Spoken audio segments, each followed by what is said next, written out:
సోదనలో సహకరించండి. బిల్గేట్స్ను కోరిన ముఖ్యమంత్రి చంద్రబాబు. దావోస్ ప్రపంచ ఆర్థిక సదస్సులో ఇరువురు భేటీ. రాష్ట్రంలో హిందుస్థాన్ యూనిలివర్ 330 కోట్ల పెట్టుబడులు. రాష్ట్రంలో ఏర్పాటు చేయనున్న కృత్రిమ మేధ విశ్వవిద్యాలయం కోసం నియమించిన సలహా మండలిలో భాగస్వాములు కావాలని మైక్రోసాఫ్ట్ వ్యవస్థాపకుడు బిల్ మిలిందా గేట్స్ ఫౌండేషన్ స్థాపకుడు బిల్ గేట్స్ను ముఖ్యమంత్రి చంద్రబాబు ఆహ్వానించారు. సాంకేతిక పరిజ్ఞానం, విద్యలో ప్రపంచ పురోగతికి అనుగుణంగా ఏఐ పరిశోధన అభివృద్ధిలో రాష్ట్రాన్ని అగ్రగామిగా నిలపడమే తమ ప్రధాన లక్ష్యమని సీఎం ఆయనతో చెప్పారు. రాష్ట్రంలో centre of excellence for health innovation and డయాగ్నోస్టిక్స్ని ఏర్పాటు చేయాలని సీఎం ప్రతిపాదించారు.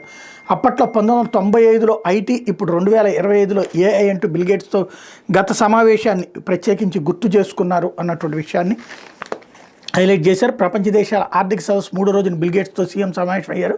పలు అంశాలపై చర్చించారు. బిల్ మిలిందా గేట్స్ ఫౌండేషన్ అమలు చేస్తున్న హెల్త్ డాష్బోర్డులు, సామాజిక కార్యక్రమాలను రాష్ట్రంలో నిర్వహించాలని కోరారు. అనంతరం చంద్రబాబు మాట్లాడుతూ ఆరోగ్య విద్యా రంగాల్లో ఆవిష్కరణలకు రాష్ట్రాన్ని గ్లోబల్ హబ్గా మార్చేందుకు సహకారం అందించాలని బిల్ గేట్స్ను కోరామని చెప్పారు అన్నటువంటి వార్తని హైలైట్ చేశారు.